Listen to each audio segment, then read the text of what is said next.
हो चुका आगाज लड़का, युग बदलने की तैयारी, जीत उसी की होगी जिसका संघर्ष है जारी।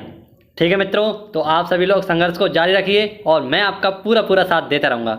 यदि आप किसी भी कारणवश से सर की वीडियो नहीं देख पाते हैं और उसको काफ़ी समय लगता है आपको देखने में, तो आप सभी के लिए हूबहू ऐसी वीडियो मैंने आपके लिए तैयार की है, जो सीधे सीधे कुमार गौरव करंट अफेयर जो क्लास नोट्स हैं वो सीधे सीधे आपको प्रोवाइड कराता हूँ।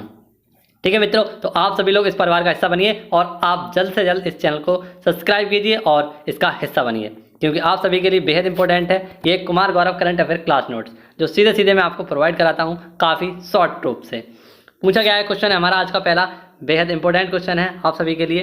पूछा है भारतीय बीमा नियामक और विकास प्राधिकरण कौन सा मित्रों? तो हाल ही में आप सभी को पता है विकास प्राधिकरण IRDAI का अध्यक्ष नियुक्त किया गया है। तो हाल ही में किसे? तो देवाशीष पांडा इन 3 वर्ष के लिए IRDAI का अध्यक्ष नियुक्त किया गया है। किसके स्थान पर आए हैं ये? तो सुभाष सिंह खुंटिया के स्थान पर आए हैं। ये कौन? तो देवाशीष पांडे। ठीक है, अब आपको बता दूं कि इसका हेडक्वार्टर कहाँ पर है? तो इसका हेडक्वार्टर स्थित है हैदराबाद में। ठीक है मित्रों, अब आपके लिए कुछ Lalan top important current affair की जो नियुक्तियां हैं उनकी पूरी एक बेहतरीन सी लिस्ट आपके सामने पेश करने वाला हूं, उसे आप अंत तक अवश्य देखिए और पसंद आए तो वीडियो को लाइक कीजिए। तो देख सकते हैं आपके लिए पहला ही क्वेश्चन बहुत इंपॉर्टेंट है। NHRC national human right council के हेड कौन है? तो अरुण कुमार मिश्र। असम राइफल के महानिदेशक कौन है? तो प्रदीप चंद्रन नैयर। आयुध निदेशालय के अध्यक्ष कौन है? ER शेख। फिक्की इंडिया के नए अध्यक्ष कौन बने हैं? तो उदय शंकर। वहीं पर आपको याद रखना है इंटरनेशनल सोलर अलायंस, इसके अध्यक्ष कौन है? तो अजय माथुर। भारतीय उद्योग परिसंघ जिसे CII के नाम से जानते हैं, इसके हेड कौन है? तो TV नरेंद्रन। CRPF के हेड कौन है? कुलदीप सिंह। लाइफ इंश्योरेंस यानी कि LIC के अध्यक्ष कौन है? तो आप सभी लोग जानते हैं MR कुमार, और इससे पहले कौन थे? तो सिद्धार्थ मोहंती। नेक्स्ट, सिडबी बैंक के नए निदेशक कौन है? तो सिडबी बैंक के नए निदेशक हैं MS रमन। ठीक है, S रमन है, लेकिन इनके स्थान पर एक नई महिला आ चुकी है, इनका भी नाम आपको याद रखना है माधवीपुरी बुच्च। ठीक है, नेक्स्ट CBI केंद्रीय अन्वेषण ब्यूरो, इसके हेड कौन है? तो सुबोध कुमार जायसवाल। और ये किसके स्थान पर आए हैं? तो ऋषि कुमार के स्थान पर आए हैं सुबोध कुमार जायसवाल। तो ये इंपॉर्टेंट नियुक्तियां थी आपके लिए, इनको नोट डाउन करिएगा, इनका स्क्रीनशॉट लीजिएगा, और अभी तक आपने इसका रिवीजन नहीं लगाया था तो आपके लिए एक बेहतरीन सा रिवीजन मैंने तैयार करा दिया है। क्वेश्चन नंबर 2 और आपके लिए बेहद इंपॉर्टेंट ललन टॉप सभी उत्सवों की एक लिस्ट बनाई है, तो उसका भी आप रिवीजन लगाइए और देखते हैं क्या है आज की क्वेश्चन नंबर 2 में आपके लिए खास। पूछा गया है साहित्योत्सव कौन सा मित्रों? साहित्योत्सव 2022 का आयोजन कहाँ पर किया जा रहा है? तो नई दिल्ली में। किसके द्वारा और क्यों किया जा रहा है? तो आप सभी को पता है ये साहित्य अकादमी के द्वारा किया जाता है। साहित्य अकादमी जो आपने पढ़ा है, साहित्य अकादमी पुरस्कार जो 24 भाषाओं में दिए जाते हैं, उसी एक संस्था है साहित्य अकादमी, इसके द्वारा दिया जा रहा है या इसका आयोजन किया जा रहा है। तो कब से कब तक? तो 10 मार्च से 15 मार्च तक इसका आयोजन किया जाना है। उद्देश्य क्या है? तो जितने भी नए युवा लेखक हैं उन सभी के लिए एक मंच प्रदान करना इसका उद्देश्य है, यानी जितने भी लेखक हैं उनके लिए एक मंच प्रदान करना इसका उद्देश्य है। अब आपको याद रखना है कि हाल ही में जो साहित्य अकादमी पुरस्कार दिए गए थे हिंदी भाषा में किसे दिया गया था? तो आप सभी को याद रखना है दया प्रकाश सिन्हा को। किसको मित्रों? दया प्रकाश सिन्हा, और उनकी कृति का नाम था अशोक सम्राट। नेक्स्ट आप लोग देख सकते हैं अंग्रेजी भाषा का किसे दिया गया था? तो नमिता गोखले को। प्रमुख उत्सवों में आपके लिए क्या खास है? तो लोसार महोत्सव ये लद्दाख में मनाया जाता है, जल्लीकट्टू महोत्सव तमिलनाडु में मनाया जाता है, गुड़ी पर्वा महोत्सव महाराष्ट्र में मनाया जाता है, बतुकम्मा उत्सव तेलंगाना में मनाया जाता है, चापचारकूट महोत्सव मिजोरम में मनाया जाता है। तो ये ललन टॉप आपके लिए उत्सव थे।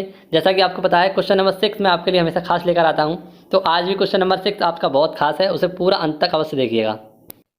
क्वेश्चन नंबर 6 है हमारा मुख्यमंत्री चा श्रमिक कल्याण कौन सा मित्रों? मुख्यमंत्री चा श्रमिक कल्याण हाल ही में किसके द्वारा स्टार्ट किया गया है? तो एक योजना है जिसका नाम है मुख्यमंत्री चा श्रमिक कल्याण। चा से क्या है? यहाँ पर चाय और श्रमिक जो मजदूर हैं उनके कल्याण के लिए यह चलाई गई है मुख्यमंत्री चा श्रमिक कल्याण योजना। किसके द्वारा? तो त्रिपुरा सरकार। और त्रिपुरा के मुख्यमंत्री कौन है? आप सभी लोग जानते हैं बिप्लब देव। और यहाँ के गवर्नर कौन है? तो सत्यदेव नारायण। यहीं पर हाल ही में ये योजना चलाई गई है चाय के मजदूरों को सामाजिक सुरक्षा देना, है ना। आप सभी को पता है चाय के मजदूरों में 75% यहाँ पर महिलाएं हैं, तो इनके लिए राशन, आवास की सुविधाएं जैसी उपलब्ध कराने के लिए इस योजना को स्टार्ट किया गया है, इस योजना को चलाया गया है। कहाँ पर? तो आपको याद रखना है मुख्यमंत्री चा श्रमिक योजना त्रिपुरा की योजना है। ऐसे ही कुछ योजनाएं जो हमारी संबंधित है मार्च माह से, women at the work programme, यह कहाँ पर स्टार्ट किया गया था? तो कर्नाटक में। मातृशक्ति उद्यमिता योजना, यह कहाँ पर स्टार्ट किया गया था? हरियाणा में। नेक्स्ट कौशल्य मातृत्व योजना, यह कहाँ पर स्टार्ट की गई थी? छत्तीसगढ़ में। और 5,000 रुपये की किस्त इसमें दी जाएगी सेकंड पुत्री के होने पर। प्रोजेक्ट 100 यह कहाँ पर स्थित है? तो त्रिपुरा में यह हुआ था प्रोजेक्ट 100। ठीक है, नेक्स्ट आप देख सकते हैं लोकतंत्र सूचकांक, और इसमें आपके लिए बेहतरीन से कुछ लोकतंत्र से संबंधित सूचकांक लेकर आया हूं, यानी जो पुराने हमारे करंट अफेयर से संबंधित है उन सूचकांकों की एक लिस्ट बनाई है, उन्हें आप देखिएगा। उससे पहले देखते हैं आज का हमारा करंट अफेयर क्वेश्चन क्या है। लोकतंत्र रिपोर्ट 2022 कौन सा मित्रों? लोकतंत्र रिपोर्ट 2022। इसमें शीर्ष स्थान पर कौन है? तो स्वीडन। भारत अपना 93वें स्थान पर है, और नल्ला पाकिस्तान 117वें स्थान पर है। ठीक है मित्रों, इसे किसके द्वारा जारी किया जाता है लोकतंत्र रिपोर्ट को? तो आप सभी को पता है स्वीडन की एक संस्था है जिसका नाम है वीडेम, इसके द्वारा इसे जारी किया जाता है। ठीक है, इसे आप याद रखिए, नोट डाउन करिए। आइए आपको लगवाते हैं एक बेहतरीन सा लल्लन टॉप सूचकांकों की एक बेहतरीन लिस्ट का रिवीजन। तो ये फरवरी माह का लल्लन टॉप आपके लिए इकोनॉमिक सर्वे के अनुसार, किसके द्वारा? इकोनॉमिक सर्वे के अनुसार 2019-2021 में सर्वाधिक स्टार्टअप स्थापित किए गए हैं। तो सर्वाधिक स्टार्टअप कहाँ पर? दिल्ली में किए गए हैं, उससे कम बेंगलुरु में किए गए हैं, और स्टेट में बात करें तो महाराष्ट्र में सर्वाधिक इकोनॉमिक सर्वे के अनुसार सर्वाधिक स्टार्टअप शुरुआत किए गए थे। आप सभी को पता है स्टार्टअप जहाँ पर बहुत सारे इकट्ठे किए जाते हैं, यानी ग्रुप ऑफ स्टार्टअप, इनको क्या कहते हैं? यूनिकॉर्न। ठीक है, और पहली कंपनी कौन बनी है? तो हाल ही में चेन्नई सुपर किंग इसकी पहली यूनिकॉर्न कंपनी बनी है। नेक्स्ट आप देख सकते हैं सर्वाधिक बेरोजगारी वाला राज्य, तो टॉप इसमें कौन है? राजस्थान। ये सारे आंकड़े मैंने लिख दिए हैं। सेकंड स्थान पर है बिहार, और थर्ड स्थान पर है उत्तर प्रदेश। नेक्स्ट आपके लिए है वैश्विक डिजिटल कौशल सूचकांक, तो यह 2022 का सूचकांक है, और इसे सेल्स फोर्स के द्वारा जारी किया गया था। इसमें कुल देश कितने थे? 19। भारत इसमें शीर्ष स्थान पर था, और सेकंड स्थान पर था ब्राज़ील। तो ये सारे सूचकांक आपको याद रखने हैं, बेहद इंपॉर्टेंट है, काफ़ी सरल है आपके लिए, इनको आप जरूर याद कर लीजिएगा। क्वेश्चन नंबर 5 है आपके लिए, पूछा गया है उपभोक्ता मामला विभाग द्वारा उपभोक्ता अधिकारिता सप्ताह बनाया गया है का आयोजन किया जाएगा। कब से कब तक किया जाएगा? तो उपभोक्ता अधिकारिता सप्ताह, कौन सा? उपभोक्ता अधिकारिता सप्ताह, यह 14 से 20 मार्च 2022 तक इसे स्टार्ट किया जाएगा। ठीक है मित्रों, और उपभोक्ताओं के संरक्षण हो सके इसके लिए इसे चलाया जाएगा। आप सभी को पता है विश्व उपभोक्ता दिवस कब मनाते हैं? तो 15 मार्च को मनाते हैं। इसी के उपलक्ष्य में उपभोक्ता अधिकारिता सप्ताह को स्टार्टिंग की गई है 14 से 20 मार्च के मध्य। ठीक है, राष्ट्रीय उपभोक्ता संरक्षण दिवस कब मनाते हैं? तो प्रत्येक 24 दिसंबर को हम मनाते हैं राष्ट्रीय उपभोक्ता संरक्षण दिवस, जबकि विश्व उपभोक्ता दिवस कब मनाते हैं? तो 15 मार्च को, जो कि आज के दिन मनाया जा रहा है। ठीक है, जागो ग्राहक जागो, सुना है आपने सॉन्ग। क्वेश्चन नंबर 6 आपके लिए खास है। क्वेश्चन नंबर 6 में ये बांधों की परियोजना जो है ना आपके लिए बेहद इंपॉर्टेंट है, 1 नंबर पक्का कीजिए, इसको पूरा लिख लीजिए। ठीक है मित्रों, क्वेश्चन नंबर 6 वेरी इंपॉर्टेंट है आपके लिए, और इसके लल्लन टॉप महा इंपॉर्टेंट है। पूछा गया है चार धाम परियोजना समिति, किसके द्वारा? चार धाम परियोजना समिति HPC के अध्यक्ष किसे नियुक्त किया गया है? हमारे यहाँ कहते हैं किया हुआ है, किन्हें किया हुआ है? तो हाल ही में चार धाम परियोजना के जो समिति के अध्यक्ष को नियुक्त किया हुआ है वो किन्हें करोगा हुआ है? तो AK सीकरी को करोगा हुआ है। ठीक है मित्रों, AK सीकरी को इन्हें करोगा हुआ है। और आपको पता है कि चार धाम की जो परियोजनाओं की संबंधित हमारी क्या होती है चार धाम परियोजना, ये क्या है? तो आप सभी को पता है इसको प्रबंधन लगाने के लिए चार धाम परियोजना स्टार्ट की गई थी, यानी इसको मिलाने के लिए, सभी मार्गों को मिलाने के लिए यह परियोजना स्टार्ट करी गई थी। कहाँ पर? तो उत्तराखंड में। तो आप सभी को पता है कि इसकी एक समिति है, और जहाँ समिति के अध्यक्ष बनाए गए हैं कौन? तो AK सीकरी जहाँ समिति के अध्यक्ष बनाए गए हैं। वहीं पर आपको देखना हुआ है कि गंगोत्री, यमुनोत्री और केदारनाथ, बद्रीनाथ, ये कौन से हमारे चार धाम हैं। ठीक है, मैंने ऐसा क्यों बोला? तो हमारे यहाँ की मदर लैंग्वेज है, यानी मदर टंग है यहाँ की। तो आप सभी को अगर पसंद आए तो मैं इस भाषा में आपको पढ़ा सकता हूँ, क्योंकि जब हम मदर लैंड टंग में पढ़ते हैं तो आप सभी को पता है बहुत जल्दी से याद होता है। तो आप सभी लोग कमेंट बॉक्स में बताइएगा कि क्या मैं इस लैंग्वेज में पढ़ाऊँ, आपको मज़ा आएगा, क्योंकि मज़ा में पढ़ना ही सबसे बेहतरीन लगता है। ठीक है, आप पूरी क्लास को कब मज़े में पूरा कर देंगे पता भी नहीं चलेगा। तो आप एक बार कमेंट बॉक्स में बताइएगा कि मैं इसी लैंग्वेज में पढ़ाऊँ, तो आपको अच्छा लगेगा। देखते हैं अब आपके लिए जो प्रमुख बांध परियोजना है। ठीक है, प्रमुख बांध परियोजना कौन कौन सी है? प्रमुख बांध परियोजना है ऊपरी भद्रा परियोजना, तो हाल ही में कर्नाटक में स्टार्ट किया गया था ऊपरी भद्रा परियोजना। ठीक है, और फर्स्ट परियोजना थी जिसे राष्ट्रीय दर्जा प्रदान किया गया था। ठीक है, कहाँ पर? तो कर्नाटक में। अब आपके लिए कुछ करंट अफेयर से सही संबंधित हमारी कुछ परियोजना है, इन्हें देख लीजिए। जैसे केन बेतवा लिंक, तो बजट 2022 में इसका जिक्र किया गया है केन बेतवा लिंक का। दहला बांध कहाँ पर है? ये अफगानिस्तान में है। जोंग जलप्रपात या जिसे गरसप्पा के नाम से जानते हैं कहाँ पर है? तो कर्नाटक और शरावती नदी पर स्थित है। बिंदु सागर झील सफाई परियोजना कहाँ पर चल रही है? तो उड़ीसा में। रतले पनवेल बिजली योजना कहाँ की है? तो चिनाब नदी की, जम्मू कश्मीर में। ओंकार चिनाब नदी पर एक और आपको याद रखनी है, कौन कौन सी? तो दुलस्ती, बगलीहार, रैटल, सैटल, ये आपको याद रखनी है। ठीक है मित्रों, किस पर? चिनाब नदी पर। इसी के साथ ओंकारेश्वर बांध, यह कहाँ पर बनाया जा रहा है? तो नर्मदा नदी, मध्य प्रदेश में। और कैसा बांध है? तो एक फ्लोटिंग बांध है, यानी तैरता हुआ बांध है। पूगा, पूगा परियोजना कहाँ पर? तो लद्दाख में। यह भूतापीय परियोजना है। ठीक है। लखवाड़ परियोजना उत्तराखंड की है, 300 मेगावाट की। यह लखवाड़ परियोजना है जो उत्तराखंड में चल रही है। कामेक जल परियोजना अरुणाचल प्रदेश की है और ब्रह्मपुत्र की सहायक नदी है कामेक नदी, इसी पर इसे बनाया जा रहा है अरुणाचल प्रदेश में। तो ये सारे आपको पसंद आए कि ना आए? अगर आए हों तो लाइक करियो और ना आए हों तो अनलाइक करियो। क्वेश्चन नंबर 7 देखते हैं।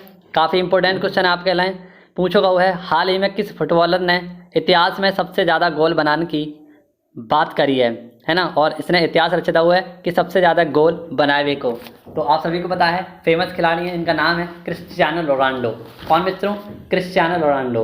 यहाँ पर अगर भारत की बात करें तो फुटबॉल के सितारे सड़कों पर फिर रहे हैं मारे मारे, और वहीं पर विश्व के फुटबॉल प्लेयर क्या कर रहे हैं? तो इतिहास बना रहे हैं। और आप सभी को पता है, क्रिस्टियानो रोनाल्डो पुर्तगाल के महान खिलाड़ी हैं ये, और इनके अब कुल गोलों की संख्या हो चुकी है 807, और विश्व में यह ऐसा करने वाले पहले महान व्यक्ति बन चुके हैं। ठीक है। फुटबॉल संबंधित कुछ स्पेशल फैक्ट आपके लिए, जैसे कि FIFA football of the year ये किसे किसे दिया गया है? तो पुरुष में दिया गया है रॉबर्ट लेवेंडस्की, और वहीं पर महिलाओं में किसे दिया गया है? तो अलेक्सिया पुटेलस को दिया गया है। एक क्वेश्चन मुझे इंपॉर्टेंट लग रहा था कि आपकी परीक्षाओं में आ सकता है, इसलिए मैं इसको यहाँ पर लिख कर लेकर आया हूँ। Women cricketer of the year ये कौन है? स्मृति मंदाना। ठीक है। पिंक बॉल से पहला 100 शतक लगाने वाली कौन सी महिला हैं? स्मृति मंदाना। क्वेश्चन नंबर 8, और इसमें आपसे हम बात करेंगे प्रमुख विश्वविद्यालयों पर। ठीक है। जितने भी हमारे विश्वविद्यालय हैं करंट अफेयर से संबंधित, इन पर चर्चा करेंगे। एक बेहतरीन सी लिस्ट मैंने आपके लिए बना रखी है। पूछा गया है, प्रधानमंत्री नरेंद्र मोदी ने किस राज्य में स्थित राष्ट्रीय रक्षा विश्वविद्यालय, कौन सा मित्रों? तो राष्ट्रीय रक्षा विश्वविद्यालय राष्ट्र को समर्पित किया है? तो गांधीनगर गुजरात में इसे स्थापित किया जाएगा।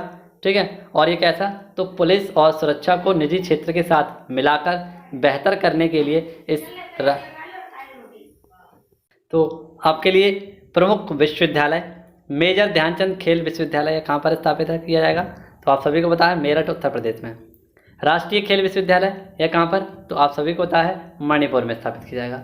सिंधु विश्वविद्यालय यह लेह लद्दाख में स्थापित किया जाएगा, और बजट 2021-22 में इसकी घोषणा की गई थी। रेल विश्वविद्यालय यह बड़ौदा गुजरात में स्थापित किया जाएगा।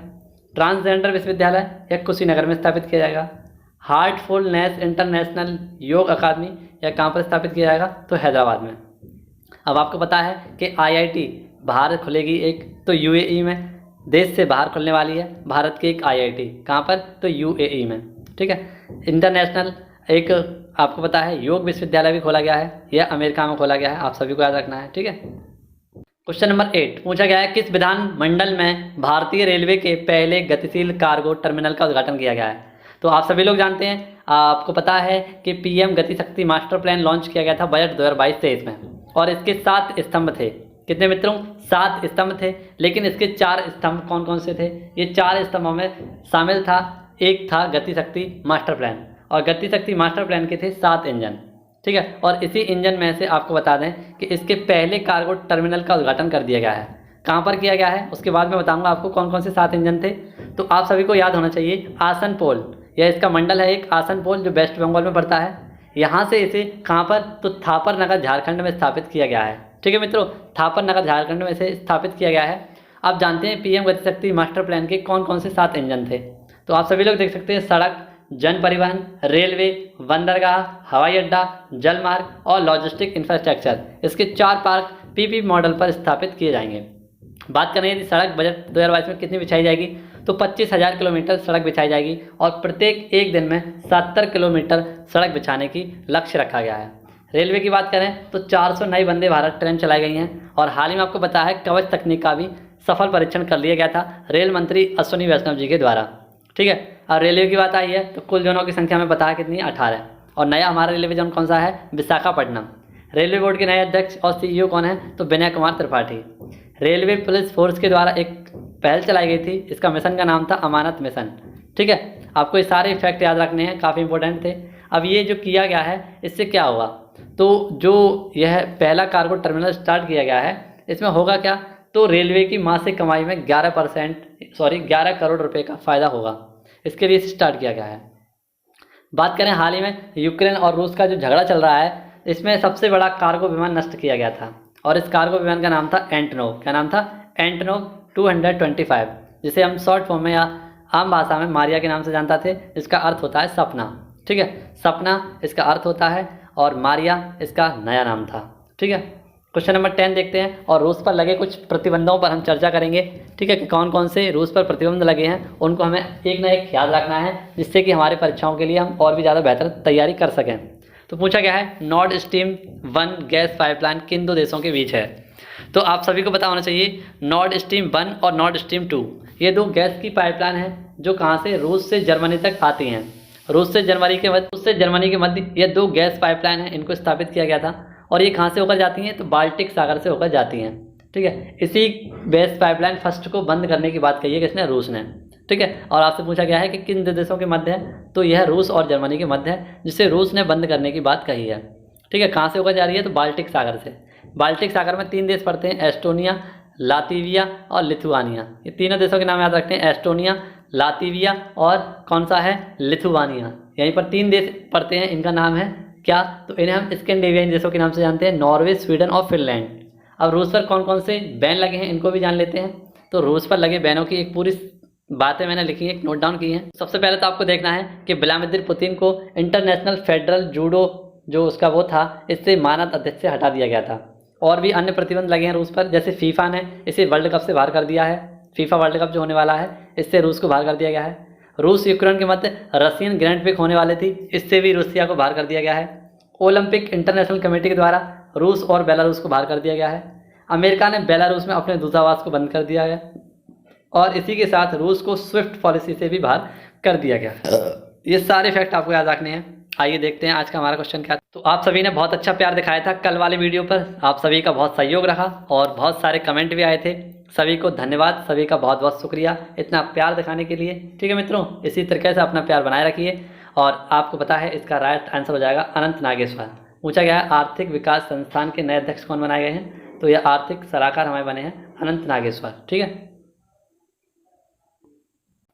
तो इसी प्रकार से अपना प्यार बनाए रखिए। मिलेंगे आपसे नेक्स्ट वीडियो में, तब तक के लिए घर पर रहें, सुरक्षित रहें और सभी का ध्यान रखें। जय हिंद, जय भारत।